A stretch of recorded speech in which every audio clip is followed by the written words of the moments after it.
आवाज जा रही है क्या? हेलो, आवाज क्लियर है?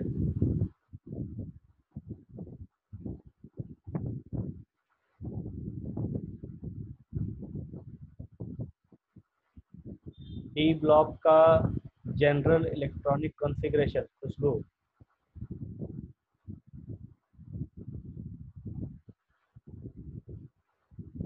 देखिए नेटवर्क का कुछ प्रॉब्लम है, पता नहीं अनम्यूट। हाँ हुआ अभी। हाँ खुशबू, डी ब्लॉक का जनरल इलेक्ट्रॉनिक कॉन्फ़िगरेशन।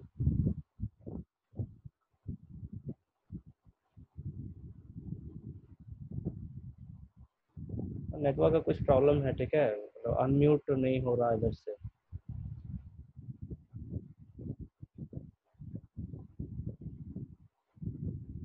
चलो ठीक है, कोई नहीं, मैं टॉपिक चालू करता हूँ।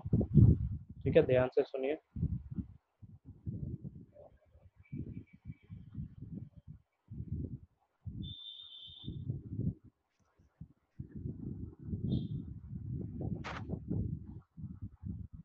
पीडीएफ दिखा सबको।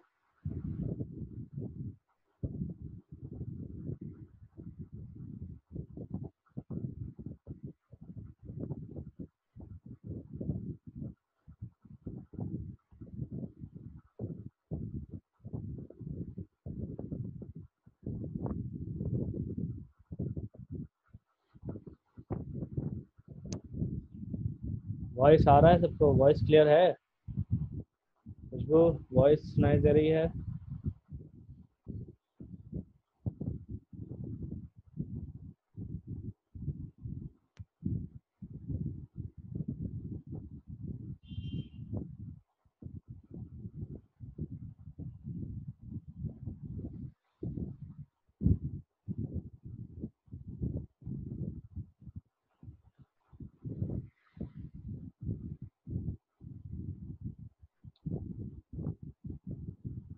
देखो नेक्स्ट है हमारा ब्रिजिंग एलिमेंट्स, ठीक है। चलो ठीक है, अब लिखना बंद कीजिए। नेक्स्ट है हमारा ब्रिज एलिमेंट या ब्रिजिंग एलिमेंट कहते हैं इनको। ठीक है, ये जनरल चीज है और वो भी कुछ ही एलिमेंट्स के साथ देखने को मिलता है। ब्रिज एलिमेंट कहने का मतलब क्या है कि जैसे लिथियम मैग्नीशियम की प्रॉपर्टीज को रिजेंबल करेगा, मतलब मैग्नीशियम का जो प्रॉपर्टी है लगभग लिथियम शो करेगा। देन बेरिलियम की प्रॉपर्टीज को लगभग एल्यूमिनियम शो करेगा। बोरोन की प्रॉपर्टीज को सिलिकॉन शो करेगा। ठीक है, इसको हम कहते हैं ब्रिज एलिमेंट्स। तो एग्जांपल्स है सेकंड और थर्ड पीरियड का, लेकिन ये इसका भी लिमिटेशन है, ये हर जगह शो नहीं करता। ठीक, जैसे क्या लिखा है इसमें देखते हैं। Elements of second period are also called as bridge elements. The properties of these elements resemble with the properties of elements belonging to third period placed diagonally. ठीक है, जो डायगोनल में है वो प्रॉपर्टीज एक दूसरे का शो करते हैं। This is illustrated as follow. ठीक है, इसका भी एक लिमिटेशन है। लिमिटेशन यही है कि ये हर एलिमेंट के साथ लागू नहीं होता है, सिर्फ ये जो दिया गया है इसके साथ ही लागू होता है। तो नेक्स्ट है नोबल और inert gases. Elements of group 18 जो है उसको हम नोबल या इनर्ट गैस कहते हैं, क्योंकि ये कोई भी रिएक्शन शो नहीं करता एक्सेप्ट जेनॉन और क्रिप्टन का फ्लोरीन के साथ। ठीक है, जो मैंने आपको लास्ट लेक्चर में बताया था वो एक्सेप्शन है। ठीक, तो क्यों शो नहीं करता? ड्यू टू स्टेबल कॉन्फ़िगरेशन, उनका डुप्लेट और ऑक्टेट दोनों फुलफिल्ड रहते हैं। ठीक है, डुप्लेट किसके केस में? तो हीलियम के केस में डुप्लेट फॉर्म होता है। डुप्लेट कहने का मतलब क्या है? 1s2। ठीक है, 1s2 मतलब ये दो इलेक्ट्रॉन है, इसको हम डुप्लेट कहते हैं। ये पूरा का पूरा भरा हुआ है, इसीलिए हम इसे स्टेबल कॉन्फ़िगरेशन में डालते हैं। और उसके बाद इसके बाद जो भी आते हैं हीलियम का, नियॉन, आर्गन, क्रिप्टन, जेनॉन, ये इन सब का ऑक्टेट पूरा रहता है। ठीक है, इसके वजह से ये रिएक्शन शो नहीं करते हैं। ठीक, लेकिन एक्सेप्शन कहाँ है? Exception is only with fluorine. ठीक है, exception is only with fluorine.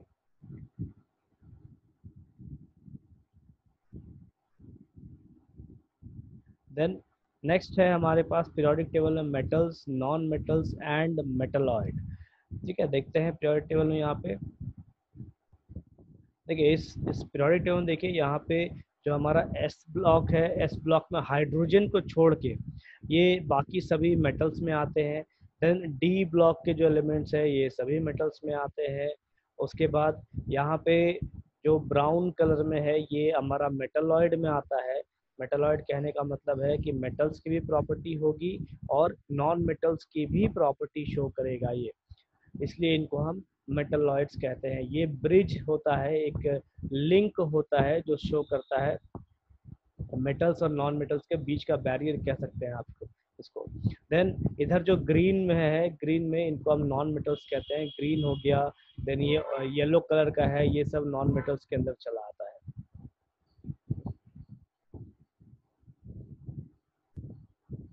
देखिए, this is the largest class of elements. This includes elements belonging to 1, 2, 3 to 12, that is all transition and inner transition elements। ठीक है, metals जो है specially हम पूरे periodic table में ट्रांजिशन एलिमेंट्स की बात करते हैं, एस ब्लॉक एलिमेंट्स की बात करते हैं और इनर ट्रांजिशन मतलब एफ ब्लॉक एलिमेंट्स की हम बात करते हैं।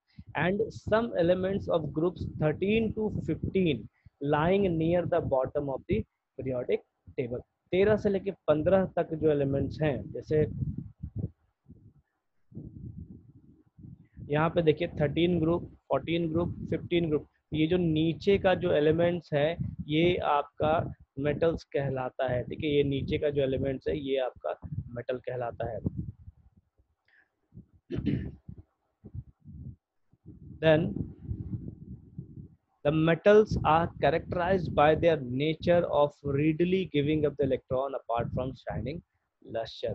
ठीक है, इनका जो शाइनिंग प्रॉपर्टी है वो शाइनिंग प्रॉपर्टी इस वजह से होता है, जो फोटो इलेक्ट्रिक इफेक्ट हमने पढ़ा था एटॉमिक स्ट्रक्चर में, उसके वजह से जो इलेक्ट्रॉन जो बाहर निकलते हैं in the form of energy निकलते हैं, क्योंकि हमको एनर्जी दिखता नहीं, तो वो energy in the form of light देखने को मिलता है। The oxides of metals are basic in nature. ये इम्पॉर्टेंट पॉइंट है, ये इम्पॉर्टेंट पॉइंट है, इसको आप नोट्स में मार्क करके रखेंगे कि मेटल्स का जो ऑक्साइड्स है वो बेसिकली बेसिक नेचर का होता है।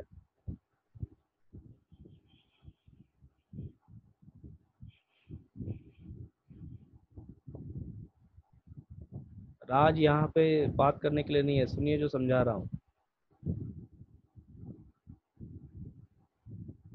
Then next है हमारे पास non metals. These do not give up electron. In fact, like to take up the electron to form negative ion. Non metals की खासियत क्या है? ये इलेक्ट्रॉन्स देते नहीं, इलेक्ट्रॉन्स लेते हैं। लेने का भी तरीका कैसा है? या तो completely लेंगे, अगर मेटल्स के साथ रिएक्ट करेंगे तो completely लेंगे। ठीक है, जैसे NaCl सोडियम इलेक्ट्रॉन देगा तो क्लोरीन इलेक्ट्रॉन लेगा, और अगर क्लोरीन क्लोरीन के साथ रिएक्ट करता है तो वो वहाँ पे शेयरिंग ऑफ इलेक्ट्रॉन करेगा। ठीक है, तो ये तरीका होता है नॉन मेटल्स के बॉन्डिंग का। These include 10 elements lying to the right side of the table. P block में जो येलो रंग में और जो ग्रीन कलर में अभी आपको दिखाया थे कार्बन नाइट्रोजन वगैरह, वो हमारा नॉन मेटल्स होता है। These oxides of non metals are acidic in nature. ये भी एक इम्पॉर्टेंट पॉइंट है, ये डायरेक्ट ऑब्जेक्टिव्स में आते हैं। ठीक है, यहाँ पे आप नोट्स में लिख लेंगे ऑब्जेक्टिव क्वेश्चंस करके। ठीक है, तो नॉन मेटल्स का जो प्रॉपर्टी है वो कह सकते हैं कि एसिडिक प्रॉपर्टी शो करता है, और जो मेटल्स की प्रॉपर्टी है वो बेसिक प्रॉपर्टी शो करता है। देन नेक्स्ट है मेटलॉइड। मेटलॉइड वो चीज़ें हैं जो metallic and non metallic behaviour को दिखाता है, दोनों की प्रॉपर्टीज को शो करता है। जैसे यहाँ पे बोरोन, सिलिकॉन, जर्मेनियम, आर्सेनिक है, देन पोलोनियम है, एटी है, दीज आर ऑल मेटलॉइड्स। मतलब मेटल्स एंड नॉन मेटल्स की प्रॉपर्टी। देखिए यहाँ पे एक टर्म यूज किया गया है एम्फोटेरिक इन नेचर। ठीक है, ये जो टर्म है एम्फोटेरिक नेचर, ये दो डुअल प्रॉपर्टीज को शो करने के लिए लिखा जाता है केमिस्ट्री में। ध्यान से देखिए, ये टर्म आगे चल के आगे और भी आएंगे। एम्फोटेरिक नेचर, इसका मतलब होता है कि ये दो प्रॉपर्टीज एक साथ शो करते हैं। ठीक है, जैसे मेटलॉइड दो प्रॉपर्टीज को शो करता है, मेटालिक प्रॉपर्टी भी और नॉन मेटालिक प्रॉपर्टी भी शो करता है, इस वजह से।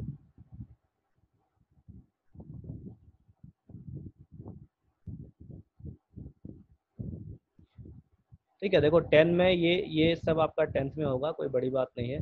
लेकिन अब जो हम पढ़ेंगे कुछ कुछ आपका नया आएगा, जैसे पीरियोडिक प्रॉपर्टीज। इस पूरे चैप्टर का सबसे अहम हिस्सा है ये पीरियोडिक प्रॉपर्टीज, और ये ही इस चैप्टर का मेन टर्म है, मेन टॉपिक कह सकते हैं। देखो, चलिए अब ध्यान से सुनिए, ये जो प्रॉपर्टीज है, ये प्रॉपर्टीज आपको फिजिकल केमिस्ट्री में भी काम आएगा, ऑर्गेनिक में भी काम आएगा, और इनऑर्गेनिक में भी काम आएगा। ठीक है, बहुत ऐसे क्वेश्चंस होते हैं जो हम इस चैप्टर से सॉल्व करते हैं, कॉन्सेप्चुअल क्वेश्चंस वगैरह। स्पेशली हम प्रॉपर्टीज को जब देखते हैं, प्रॉपर्टीज की हम बात करते हैं, जैसे प्रॉपर्टीज कहने का मतलब है कि बेंजीन वाटर में नहीं घुलेगा। ठीक है, ये कॉमन क्वेश्चन है जो बोर्ड्स में कई बार आता है कि बेंजीन वाटर में नहीं घुलता लेकिन अल्कोहल घुलता है। ठीक है, ध्यान से सुनिए इस चीज को, बेंजीन वाटर में नहीं मिल घुलता है लेकिन अल्कोहल घुलता है। तो उसका जो रीजन है, उसका जो आंसर होगा, वो आंसर इस चैप्टर से उठ के आता है, लेकिन क्वेश्चन पूछा जाता है ऑर्गेनिक केमिस्ट्री के लेवल पे। ठीक है, तो यहाँ पे जो भी हम प्रॉपर्टीज पढ़ेंगे उसको ढंग से सुनिएगा, ढंग से ध्यान रखिएगा। कोई डाउट है तो टॉपिक के बाद क्लियर करेंगे। सबसे पहले properties of elements like valency, atomic and ionic radii, ionisation enthalpy, electron gain enthalpy, electronegativity follow some regular trends as we move down a group और अलोंग ए पीरियड। ठीक है, पूरे पीरियोडिक टेबल में हम जब लेफ्ट से right की ओर move करेंगे, हम बेसिकली प्रॉपर्टीज कैसे देखते हैं, जब हम लेफ्ट से राइट की ओर मूव करते हैं, ठीक है, तब देखते हैं, या फिर जब हम ऊपर से नीचे की ओर आते हैं, मतलब टॉप से जब हम बॉटम की ओर आते हैं, तो हम प्रॉपर्टीज को चेक करते हैं। ठीक, क्योंकि हमारा जो एलिमेंट्स है वो इसी तरीके से अरेंज है, या तो लेफ्ट से राइट की ओर देख सकते हैं एलिमेंट्स को, या फिर टॉप टू बॉटम देख सकते हैं। ठीक है, और इसी तरीके से हम इसको पढ़ते भी है, क्वेश्चंस भी इसी तरीके से आता है।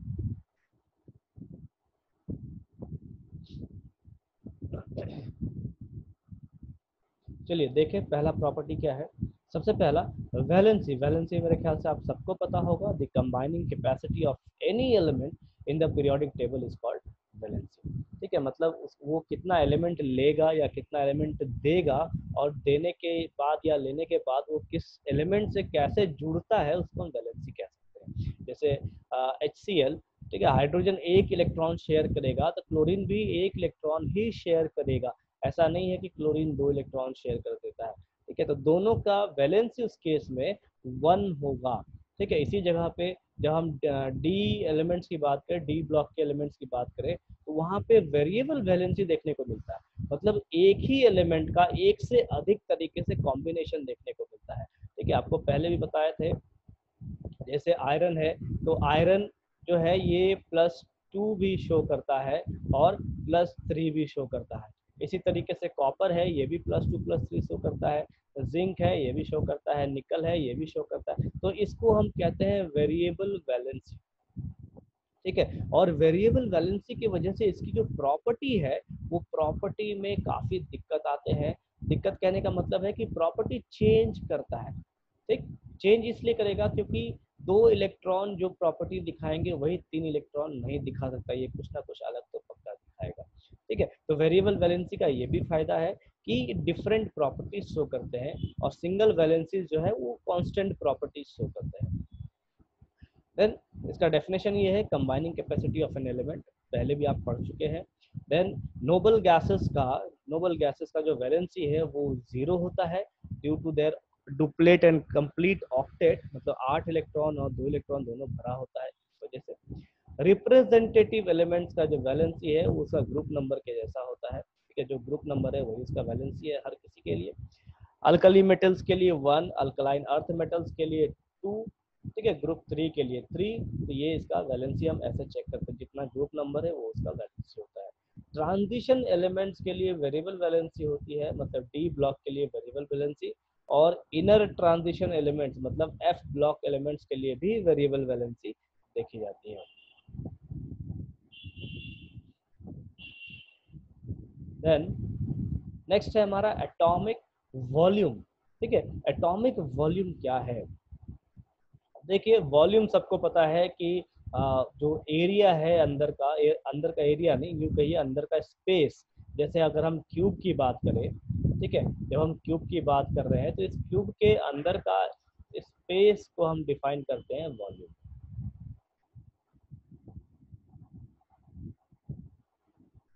ठीक है, ये अंदर में जो स्पेस है इसको हम कहेंगे वॉल्यूम। तो सेम कंडीशन होता है एटॉमिक वॉल्यूम का भी। जो हमारे पास एटम है, इस एटम के चारों ओर क्या होगा, अ, चारों ओर आपका सेल्स होगा। ठीक है, सब सेल्स इस टाइप से हमको देखने को मिलते हैं। वो शक्तिमान जिसने देखा है, मेरे ख्याल से आप सबने शक्तिमान देखा होगा। अभी इस बार लॉकडाउन में सबको शक्तिमान दिखाया गया है, तो आप देखोगे उसमें वैसे किसने किसने देखा है शक्तिमान इस बार? किसी ने देखा है क्या?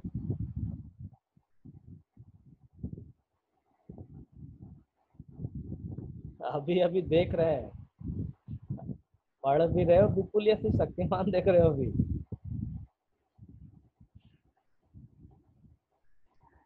तो अनम्यूट का कुछ प्रॉब्लम है, ठीक है, अनम्यूट हो नहीं रहा है। ठीक, अब देखिए शक्तिमान मेरे टाइम में बहुत फेमस था। उस टाइम बच्चे बहुत जान देते थे मेरे टाइम में, मतलब इस टाइप से कि छत से कूद गए और चिल्लाते हुए कूदते रहे, शक्तिमान बचा लो मुझे, ऐसे करके। ठीक है, तो उस टाइम भी बहुत जाने गई थी उसके चक्कर में।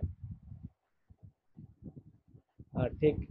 तो अब देखो शक्तिमान जब स्टार्ट होता है तो आप उसमें इस टाइप का एक चीज देखते हैं उस टाइम में। जब शक्तिमान स्टार्ट होता है ना, ये आपको देखने को मिलेगा उसके टी शर्ट पे। ठीक है, तो ये बेसिकली एक एटॉमिक मॉडल है। ये बेसिकली एक एटॉमिक मॉडल है। क्वांटम फिजिक्स में आप इस मॉडल को पढ़ेंगे। ठीक है, अभी ये जो एटॉमिक मॉडल है ये बेसिकली बताता क्या है कि सेंटर में एक न्यूक्लियस है, और न्यूक्लियस के चारों साइड में जो सेल्स हैं वो सेल्स में इलेक्ट्रॉन रोटेट कर रहे हैं। ठीक है, तो ये एटॉमिक मॉडल से देखो, एक्चुअल में शक्तिमान को अगर हम साइंटिफिकली समझने जाए कि इसको दिखाने का वहां पर रीजन क्या है। ठीक है, तो रीजन ये है कि जो भी एनर्जी आपको मिलती है या आपके शरीर में जो भी एनर्जी मतलब एब्जॉर्ब है, वो हर एनर्जी एटॉमिक फॉर्म में ही एब्जॉर्ब होता है। और हर एनर्जी हम एटम से ही यूज करते हैं, या यूं कहिए तो हमारा जो बॉडी है वो भी एटम से ही बना हुआ है। ठीक है, तो उस कंडीशन में शक्तिमान में यही समझाया जाता है कि जब आप पूरी एनर्जी को एक साथ यूटिलाइज करते हैं, ठीक, तो हर एक एटम्स यूटिलाइज होता है वहां पे। इसके वजह से ये चीज वहां पे बना के दिखाया जाता है स्टार्टिंग में, जब शक्तिमान स्टार्ट हो रहा होता है। देखो आप ट्राई करो साइंटिफिकली बनने के लिए, बन गए तो मुझे भी आके मिल लेना। कम शक्तिमान से मिल तो लूंगा। ठीक है, लेकिन यहाँ पे मैं आपको समझा रहा हूँ, ये देखिए, ये जो स्पेस है, यहाँ पे यहाँ पे जो स्पेस दिखाया जा रहा है, ये एटम जब बनता है, जो जो सेल्स वॉल्यूम को ऑक्यूपाई करते हैं, ठीक है, इसे हम कहते हैं एटॉमिक वॉल्यूम। ठीक है, इसी को हम एटॉमिक वॉल्यूम कहेंगे। जैसे यहाँ पे हमारा पास जो ये क्यूब है, क्यूब का जो अंदर का एरिया है, अंदर का जो एरिया नहीं, अंदर का जो स्पेस है, इसको हम वॉल्यूम कहेंगे। ठीक है, तो सेम कंडीशन यहाँ पे होगा ये स्फेयर के एटम के साथ भी। जितने एरिया, जितने जगह पे, एरिया नहीं, जितने स्पेस में इसका इलेक्ट्रॉन्स रिवॉल्व करेगा, वो इसका एटॉमिक वॉल्यूम होगा। ठीक है, जितना बड़ा साइज, मतलब जितना बड़ा सेल उतना बड़ा वॉल्यूम। तो एटॉमिक वॉल्यूम जब हम ऊपर से नीचे की ओर आएंगे, देखो ये जो प्रॉपर्टीज हम पढ़ रहे हैं ये बेसिकली हम ऊपर से नीचे और लेफ्ट टू राइट के लिए पढ़ते हैं। देखो आप थोड़ा ध्यान भी दीजिए पढ़ने में, शक्तिमान का चैप्टर क्लोज कीजिए। ठीक है, जब हम टॉप से बॉटम की तरफ आते हैं तो होगा क्या हमारे पास, कि हम पीरियड में ऊपर से नीचे बढ़ रहे हैं। मतलब पहला हमारा फर्स्ट पीरियड है, then second period, then third period, फिर फोर्थ पीरियड, फिर फाइव पीरियड, फिर सिक्स पीरियड, और उसके बाद है सेवन पीरियड। ठीक है, मतलब क्या है कि सबसे पहले एटम के लिए सबसे पहले एटम के लिए सिर्फ एक ही शेल है। ठीक है, उसके बाद जो दूसरा एटम होगा उसके ठीक नीचे, उसमें कितना सेल हो जाएगा? दो सेल, क्योंकि वो सेकंड पीरियड में है इसलिए। ठीक, उसके नीचे जो एलिमेंट होगा, ठीक है, थर्ड पीरियड में, तो उस कंडीशन में उसके पास कितने सेल हो जाएंगे टोटल? तीन सेल, एक, दो, और ये तीन सेल। ठीक है, तो कहने का मतलब क्या है कि जैसे जैसे हम ग्रुप में ऊपर से नीचे की ओर बढ़ते हैं, मतलब टॉप टू बॉटम आते हैं, वैसे वैसे नंबर ऑफ शेल्स इंक्रीज करेगा, तो जैसे जैसे नंबर ऑफ सेल इंक्रीज करेगा वैसे वैसे हमारा एटॉमिक वॉल्यूम भी इंक्रीज करेगा। ठीक है, इस चीज को ध्यान ऐसे रखना है और ऐसे ही हम पढ़ते हैं। ठीक है, क्वेश्चन क्या आएगा इसके ऊपर कि on going top to bottom what happens to the atomic volume. तो simply it increases down the group. ठीक है, जब हम ऊपर से नीचे की ओर आएंगे तो एटॉमिक वॉल्यूम जो है वो बढ़ेगा। ठीक है, कोई डाउट है किसी को यहाँ तक? बढ़ने का रीजन ये है कि आपका नंबर ऑफ सेल्स इंक्रीज करता चला जाता है, इस वजह से। यहाँ तक किसी को डाउट है?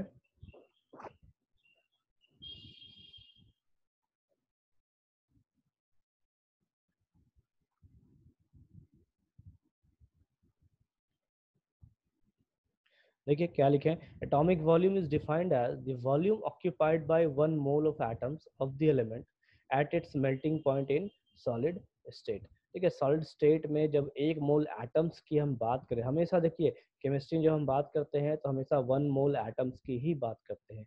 वो इसलिए क्योंकि 1 मोल एटम्स जो है वो हमको बताता है कोई स्पेसिफिक अमाउंट, क्योंकि एटम्स बहुत छोटे होते हैं तो 1 मोल कुछ तो एरिया स्पेस बताएगा हमको, कुछ तो एरिया देगा, कुछ वॉल्यूम देगा। इस वजह से इसको हर चीज को 1 मोल में ही डिफाइन किया जाता है, क्योंकि 1 मोल भी बहुत छोटा अमाउंट है इन टर्म्स ऑफ केमिस्ट्री। ठीक है, क्योंकि 1 मोल का एटम्स हम देख नहीं सकते, समझा नहीं सकते किसी चीज को भी, लेकिन हाँ नंबर बड़ा है, बस हम उसको देख नहीं सकते क्योंकि एटम्स बहुत छोटे होते हैं।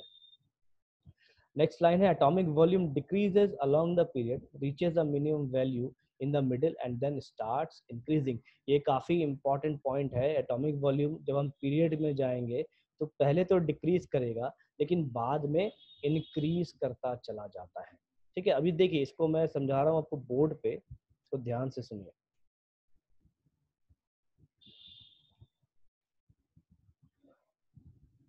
देखो, on going from left to right, L से आर की तरफ, ठीक है, लेफ्ट से राइट की तरफ हम जब बढ़ते हैं, कंसीडर कीजिए हमारा थर्ड पीरियड,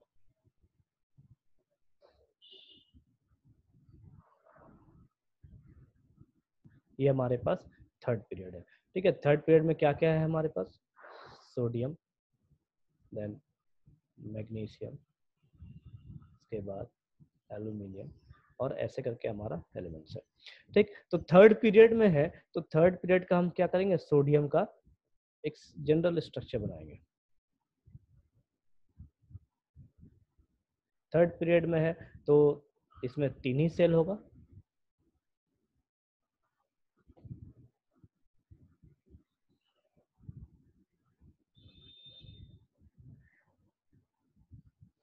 देखो, सोडियम का इलेक्ट्रॉनिक कॉन्फ़िगरेशन 11, तो 2 8 1, ये हो गया सोडियम का।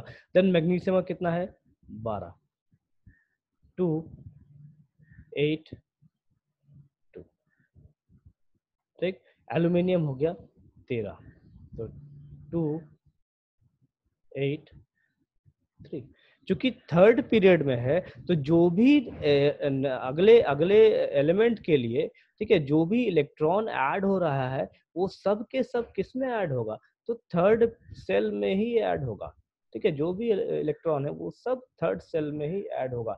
बाकी फर्स्ट सेल और सेकंड सेल तो हमारा कांस्टेंट है, 2 और 8 तो इसमें ऑलरेडी भर चुके हैं। ठीक है, तो जो भी ऐड होगा वो थर्ड सेल में होगा। अब देखिए एक चीज, जब हम बात कर रहे हैं मान लो सोडियम की, तो सोडियम का एटॉमिक नंबर 11, कहने का क्या मतलब है कि इसमें जो प्रोटॉन है ये भी 11 होगा। ठीक, जो इलेक्ट्रॉन है ये भी 11 होगा। तो यहाँ पे प्रोटॉन इलेक्ट्रॉन दोनों कांस्टेंट है, तो दोनों का फोर्स ऑफ अट्रैक्शन होगा, जाहिर सी बात है। ठीक है, अब चले आइए आप मैग्नीशियम में,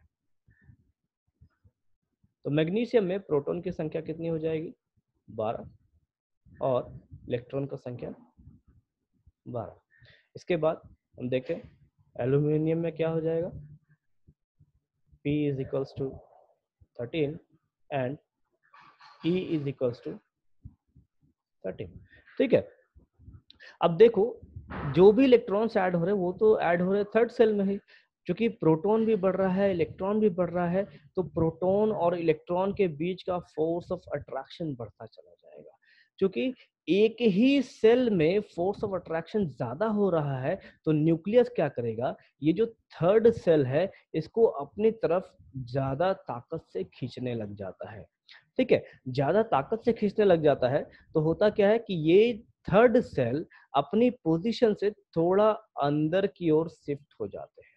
ठीक है, और इस ये शिफ्टिंग की वजह से जो रेडियस है उस सेल का, वो सेल का रेडियस घट जाता है, जिसके वजह से क्या होगा, तो एटॉमिक वॉल्यूम जो है वो डिक्रीज करने लग जाता है।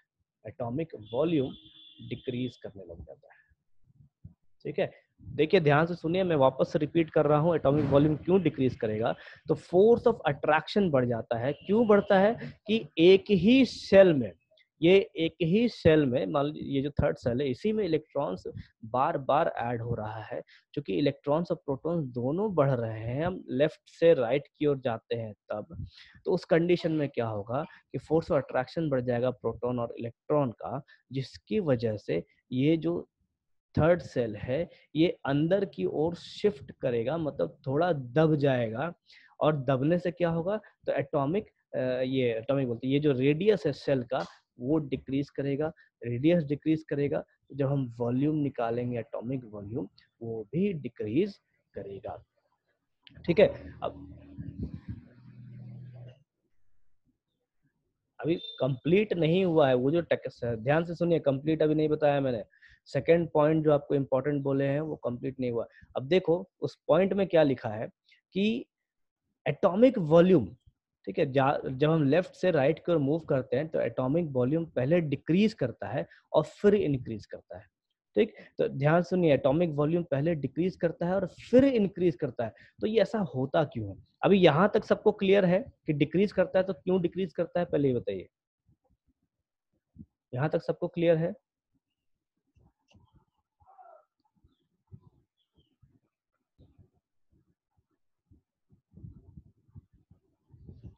चलो ठीक है, अब देखो,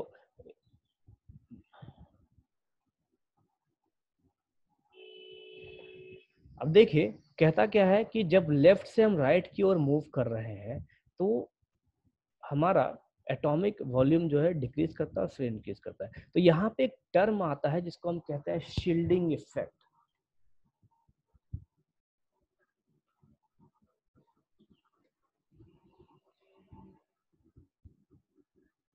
ठीक है, शील्डिंग इफेक्ट और स्क्रीनिंग इफेक्ट। देखिए ये एक टर्म है जो यहाँ पे यूज किया जाता है। अभी देखिए ये एक टर्म काफी इंपॉर्टेंट टर्म है, शील्डिंग इफेक्ट चाहे स्क्रीन इफेक्ट। इसका आप हिंदी मीनिंग समझ सकते हैं, ढाल। जैसे युद्ध में एक सैनिक लड़ने जाता है तलवार लेके, तो वो अपने साथ एक ढाल भी रखता है ताकि सामने वाला जो शत्रु है उसको उसके उसके वार को रोक सके। तो सेम कंडीशन यहाँ पे भी लागू होता है, इसीलिए इस चीज को डिफाइन किया जाता है। अब देखो डिफाइन कैसे करते हैं, तो इस कंडीशन में क्या है कि न्यूक्लियस, उसके बाद first shell, then second shell, then third shell. ठीक है, जब हम थर्ड पेड की बात कर रहे हैं तब। अब होता क्या है कि जैसे जैसे हम आगे की ओर बढ़ेंगे, ठीक है, या तो थर्ड सेल में आ गए हम। अब जैसे जैसे हम आगे बढ़ रहे हैं तो हो क्या रहा है कि यहाँ पे इलेक्ट्रॉन्स जो है वो कंटिन्यूअसली इंक्रीज करता चला जाता है। तो कंटिन्यूअसली इंक्रीज करने की वजह से जो सेकंड सेल है, ये जो सेकंड सेल है हमारा, ये सेकंड सेल और ये जो थर्ड सेल है, इन दोनों के बीच में फोर्स ऑफ रिपल्शन बढ़ने लग जाता है। ठीक है, क्या बढ़ता है, तो फोर्स ऑफ रिपल्शन बढ़ने लग जाता है। क्यों, तो due to increasing number of electrons, इन दोनों के बीच में फोर्स ऑफ रिपल्शन बढ़ता है। और फोर्स ऑफ रिपल्शन जब बढ़ेगा तो जो सेकंड सेल है वो थर्ड सेल को थोड़ा बाहर की ओर धक्का मारेगा, जिसके वजह से जो रेडियस है थर्ड सेल का, वो रेडियस इंक्रीज कर जाता है। ठीक है, रेडियस क्या होता है, इंक्रीज कर जाता है। अब रेडियस इंक्रीज करेगा तो जाहिर सी बात है वॉल्यूम भी इंक्रीज करना चाहिए। ठीक, तो वॉल्यूम हम किसके लिए देख रहे हैं, तो एटम्स के लिए देख रहे हैं, इसलिए एटॉमिक वॉल्यूम भी इंक्रीज करेगा। अब ये जो दोनों के बीच में फोर्स ऑफ रिपल्शन है वो किस लिए है, तो इलेक्ट्रॉन्स के इंक्रीमेंट के वजह से ये नंबर ऑफ इलेक्ट्रॉन्स बढ़ रहा है, ये नंबर ऑफ इलेक्ट्रॉन्स बढ़ रहा है, इस वजह से इसका रेडियस बढ़ रहा है, और इसी चीज को हम कहते हैं शील्डिंग इफेक्ट और स्क्रीनिंग इफेक्ट। तो ये बचा किससे रहा है, आप देखिए जो नंबर ऑफ इलेक्ट्रॉन्स बढ़ रहा है वो एक्चुअली में बचा किसको रहा है, तो लास्ट वाले सेल को बचा रहा है, किससे, इस प्रोटॉन्स के फोर्स ऑफ अट्रैक्शन से। ठीक है, तो ये प्रोटॉन्स का जो फोर्स ऑफ अट्रैक्शन है ये धीरे धीरे आगे जाके कम होने लग जाता है, और इसी वजह से हम कहते हैं इसको शील्डिंग इफेक्ट या फिर स्क्रीनिंग इफेक्ट। ठीक है, ताकि मतलब इससे ये समझ में आ सके कि इंक्रीज जो इलेक्ट्रॉन हुए हैं वो इंक्रीज इलेक्ट्रॉन प्रोटॉन्स को प्रोटॉन्स नहीं, जो बाकी नेक्स्ट इलेक्ट्रॉन्स को बचा रहे हैं प्रोटॉन्स के फोर्स ऑफ अट्रैक्शन से। ठीक है, इस वजह से जब हम पीरियड में लेफ्ट से राइट मूव करते हैं तो सोडियम से नेक्स्ट वाला एलिमेंट हमारा जो मैग्नीशियम है वो थोड़ा छोटा होगा, उसके बाद जो एल्यूमिनियम है वो थोड़ा छोटा होगा, उसका वॉल्यूम घटेगा, लेकिन धीरे धीरे उसका वॉल्यूम फिर इंक्रीज करने लगेगा। और देखिए ये जो इंक्रीमेंट है ये बहुत ज्यादा देखने को नहीं मिलता है, मतलब जब हम नोबल गैस तक पहुंचेंगे, स्क्रीन नहीं दिख रहा क्या, स्क्रीन दिख रहा सबको,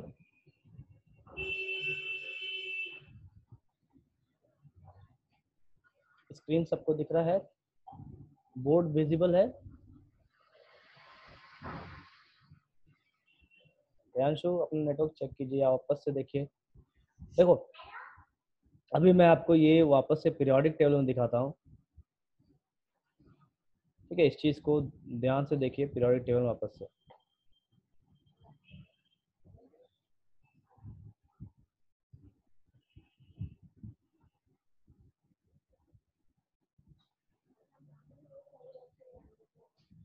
देखो यहाँ पे जब थर्ड पीरियड की बात कर रहे हैं, थर्ड पीरियड या किसी भी पीरियड को आप देख लो, तो ये रीजन उसका वही है कि जैसे जैसे हम लेफ्ट से राइट की ओर मूव करेंगे, ठीक है, हमारा एटॉमिक वॉल्यूम पहले डिक्रीज करेगा और फिर इंक्रीज करने लग जाता है। तो इंक्रीज होने का रीजन ही वही है कि स्क्रीनिंग इफेक्ट उसका बढ़ जाता है। ठीक है, तो स्क्रीनिंग इफेक्ट के बढ़ने के वजह से क्या होगा कि हमारा रेडियस का साइज बढ़ जाएगा और उस वजह से एटम का वॉल्यूम भी बढ़ जाएगा। ठीक, अब एक चीज देखो, यहाँ पे मैंने एक चीज आपको एक चीज बताना भूल गया हूँ मैं। यहाँ पे मतलब कि यहाँ पे या किसी भी आप एटम्स को ले लो, तो उसका जो प्रोटॉन का जो चार्ज है, ठीक है, प्रोटॉन का जो चार्ज है, या यूं कहिए कि प्रोटॉन का जो नंबर है उसको हम कहते हैं जेड इफेक्टिव। ठीक, जेड इफेक्टिव।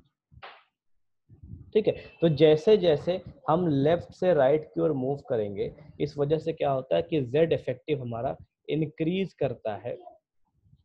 ठीक, और जिसके वजह से एटॉमिक वॉल्यूम जो है वो डिक्रीज करेगा। ये एक रीजन टेक्निकली दिया जाता है। ठीक है, कि जेड इफेक्टिव जो है नंबर ऑफ प्रोटॉन्स इंक्रीज कर रहा है तो एटॉमिक वॉल्यूम डिक्रीज कर रहा है। ठीक है, अभी डाउट क्लियर हुआ कि क्यों इंक्रीज करता है। सेकेंड पॉइंट का डाउट क्लियर हो गया।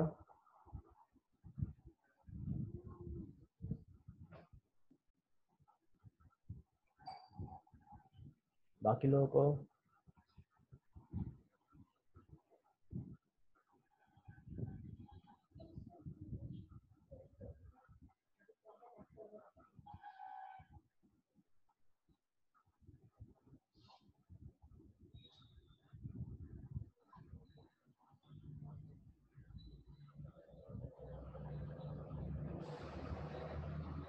देखिए ये कब इंक्रीज और डिक्रीज करेगा, तो इस कंडीशन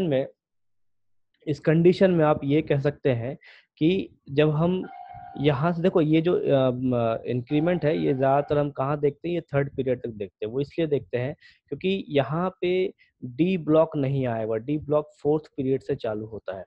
ठीक है, तो डी ब्लॉक के कंडीशन में हम बहुत सारी थ्योरीज को फेल कर देते हैं। तो ये हमारा थ्योरी है, कॉन्सेप्ट है, ये काफ़ी फेल होता है यहाँ पे क्योंकि इसका साइज ऑलरेडी बड़ा होता है। अब बात करें तो कहाँ पे इंक्रीज या कहाँ पे डिक्रीज करेगा, तो जनरली नॉन मेटल्स में जब हम घुसेंगे तो वैसे हमारा जो साइज है वो साइज नहीं, वो हमारा वॉल्यूम जो है एटॉमिक वॉल्यूम वो हमारा इंक्रीज करना चालू कर देगा। ठीक है, क्योंकि यहाँ पे नंबर ऑफ इलेक्ट्रॉन्स वगैरह है वो बढ़ना चालू हो जाता है। तो कंसिडर करते हैं हम जनरली नॉन मेटल से। ठीक है,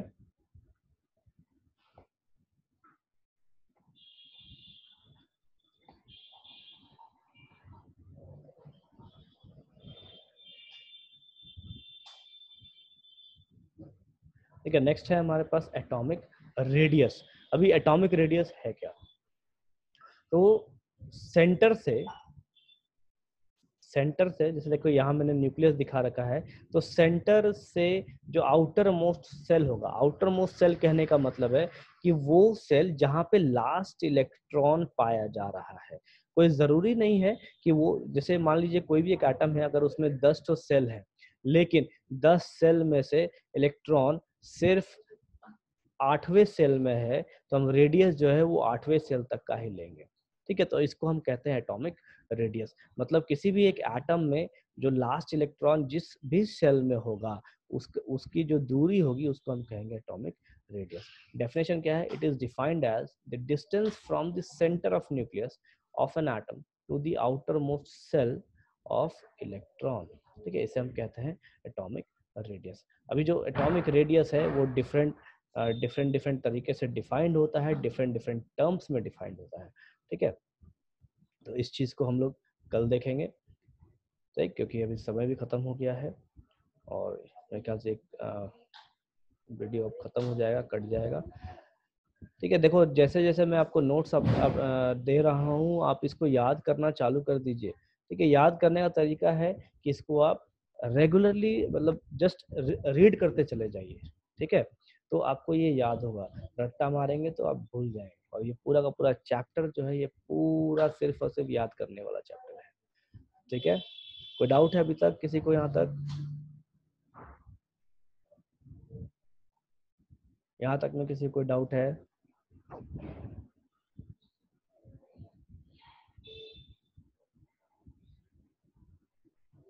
चलिए ठीक है, फिर बाकी हम लोग कल देखेंगे।